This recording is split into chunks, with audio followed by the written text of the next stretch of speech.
It was already late when the chapel doors closed, and the sound echoed through the dim corridors of the Alexian Brothers Hospital. Spring had arrived in St. Louis, but down here the air felt different, colder, heavier. The faint light from the altar flickered against the black and white tiles as 3 priests entered. An older Jesuit, his assistant, and a younger cleric still learning the gravity of silence. Between them lay a boy, 14 years old, strapped to a stretcher. "Robbie," one of the priests whispered, though he knew the name no longer fit. The official records would later call him Roland Doe. The small chapel was simple. A narrow altar, a single stained glass window, a wooden cross that cast a shadow too long for the size of the room. Only one lamp still worked. Another flickered, coughed, and went out. The signs had begun innocently enough. The family had heard scratching inside the walls, soft knocking, and footsteps that couldn't be explained. But soon came marks on the boy's skin, letters and lines as though carved from beneath. Furniture moved on its own. At night, the boy whispered in languages he'd never learned. They had tried prayers before, in another parish, another city. Each time the disturbances stopped, then returned, louder, darker. This night was supposed to be the end. The older priest opened the worn ritual book. He had performed this ceremony before, but never like this. He began to read. The boy twisted in the restraints. The sounds that came from him were not the noises of pain. They were low, animal, almost mocking. When the first words of the ritual filled the air, he snapped his eyes open. The whites were tinted gray, the pupils pinned thin, as though pulled tight from within. The younger priest could feel the cross pendant on his chest grow warm against his skin. As the Latin prayers echoed, something changed in the air. A pressure, as if the walls themselves leaned in to listen. The boy's breathing grew rapid, his lips trembling before a voice emerged, not his own. It spoke in bursts, fragments, different accents, tones that shifted mid-word. It was as if a crowd of unseen mouths spoke through him. Then, the temperature dropped. One of the candles went out, though no door was open. The priests continued, verse after verse, their voices trembling but unbroken. The boy began to laugh, a rasping, humorless sound that stretched too long to be human. Somewhere down the hallway, something metallic fell, though no one was there. A nurse later swore she heard voices echoing from inside the chapel that did not match any of the priests present. Halfway through the ritual, one of the men gasped. On the boy's chest, beneath the hospital gown, the skin began to ripple, as though something pressed outward from beneath. Red lines formed, spelling letters that faded as quickly as they came. An X, then an I, then nothing. The younger priest hesitated, his Latin faltering, but the older one gripped his shoulder firmly. Continue. The candlelight flickered wildly. The air smelled faintly metallic, like coins in boiling water. The boy's restraints strained against his strength, creaking at every convulsion. Sweat ran down the priest's face, though the room was freezing. Finally, the older priest raised the crucifix to the boy's forehead and spoke the final command.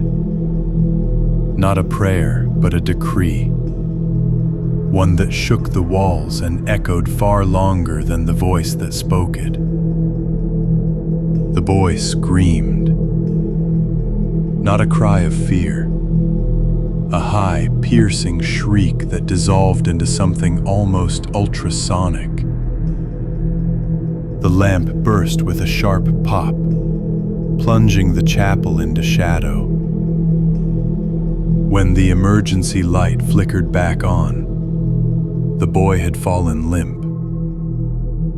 His breathing slowed, then steadied. Silence. They untied him cautiously. His skin was cold but no longer pale. He opened his eyes, calm, clear, and whispered something none of them understood. "She's gone." Over the following days, the boy returned to normal life. He ate, spoke, laughed. No scratches appeared, no voices. The priests left the hospital, each carrying their own version of the story. None spoke of it publicly for years. The chapel was later sealed off, then demolished during renovations. But those who entered it before it closed swore the air always felt heavier. Not evil, just dense. Like the room still remembered what had once taken place there. And sometimes in the silence before dawn, hospital workers reported hearing a faint clicking sound from behind the new wall, as though someone, somewhere, was still turning a light switch on and off in the dark.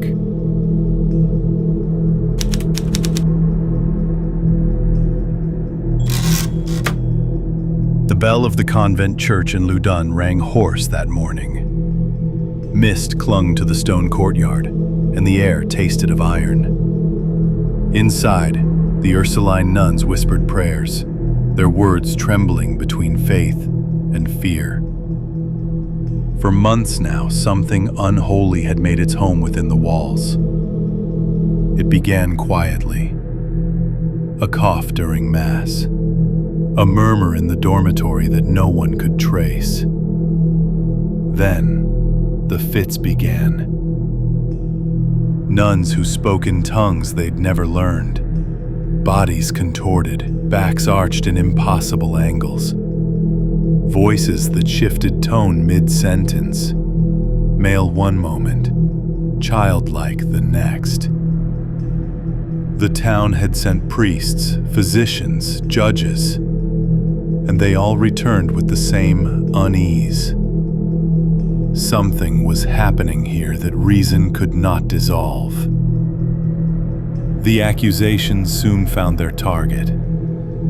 Father Urbain Grandier, the handsome, outspoken parish priest of Loudun. Some claimed he had seduced the nuns. Others said he had cursed them through a pact with the devil. Whatever the truth, the church was divided, and in the convent the rituals continued. On that cold morning, the main hall of the church was packed. Citizens came from nearby towns, eager for a glimpse of the possessed.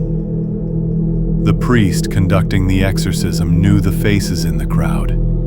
Skeptics, thrill-seekers, the devout. He adjusted his robes and opened the ritual book, the scent of candle wax thick in the air. The nuns knelt. One of them, a young woman barely 20, began to shake. Her body stiffened, her eyes rolled back. "Speak," the priest demanded. "Name yourself." The answer came instantly. Too instantly. It was deep, rough, distinctly male. "I am many," it said.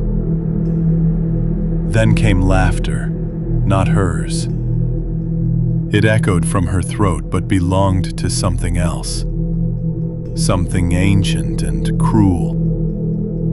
The crowd gasped. Some crossed themselves, others leaned in. As the exorcism continued, the woman's back arched so violently that her knees lifted from the floor. Her limbs bent, trembled, then locked. Her eyes darted wildly beneath closed lids. Witnesses later claimed she levitated for a heartbeat.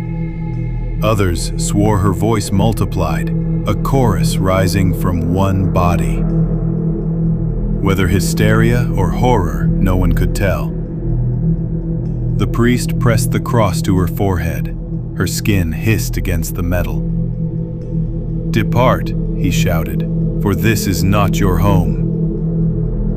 The woman laughed again, then screamed until her voice broke. Her body went limp, hitting the stone floor like a marionette with cut strings. Silence filled the church. Only the candles crackled. That night, more nuns fell ill. Each spoke in tongues. Each claimed to see shadowy figures walking through the chapel during prayer. The priests returned day after day, and the rituals grew longer, harsher. The line between miracle and madness blurred. Outside the convent walls, Grandier's trial began. He denied everything: witchcraft, seduction, pacts with Satan. But the witnesses were too many, and the church too hungry for a culprit. He was convicted and burned alive in the town square, while inside the convent, the nuns screamed as though they could feel the flames themselves. After his death, the disturbances gradually faded. The voices grew weaker, the convulsions less violent. Some nuns claimed peace had returned. Others still felt watched. Years later, when the convent was quiet again, a faint crack appeared in the plaster of the church wall, nothing unusual for an old building. But when the evening sun hit it just right, the line resembled a script, as if someone had scratched letters into the wall with a needle. Those who stood close saw only dust. But those who watched from afar swore they could read faint Latin words. And sometimes, when the wind passed through the old nave, it carried what sounded like a whisper. Not loud enough to understand, just enough to remember.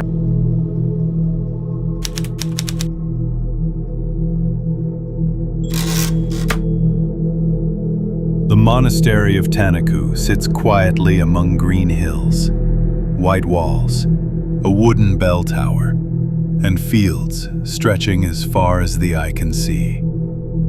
It is not a grand place. Its beauty lies in its stillness. But in 2005, that stillness shattered. She was a young nun, fragile, withdrawn, haunted by voices she couldn't silence.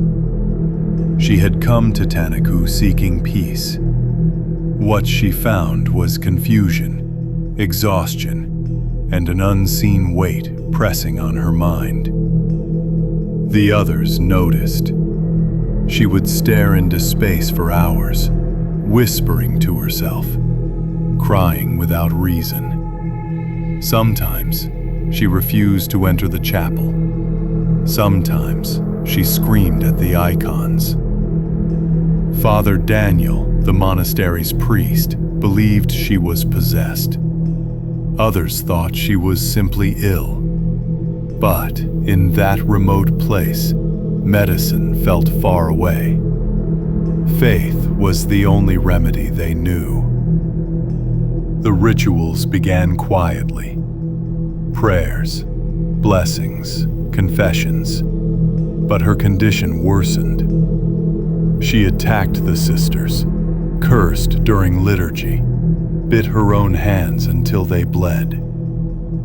The priest saw signs of something beyond human. He decided an exorcism was the only hope. The church was prepared, the candles lit, the air thick with incense. As they prayed, she screamed and thrashed. The words of the prayer seemed to ignite her rage. She spat at the crucifix, called out blasphemies no one expected to hear from her mouth. The priest's voice grew louder. The nuns, trembling, held her down, whispering psalms through tears.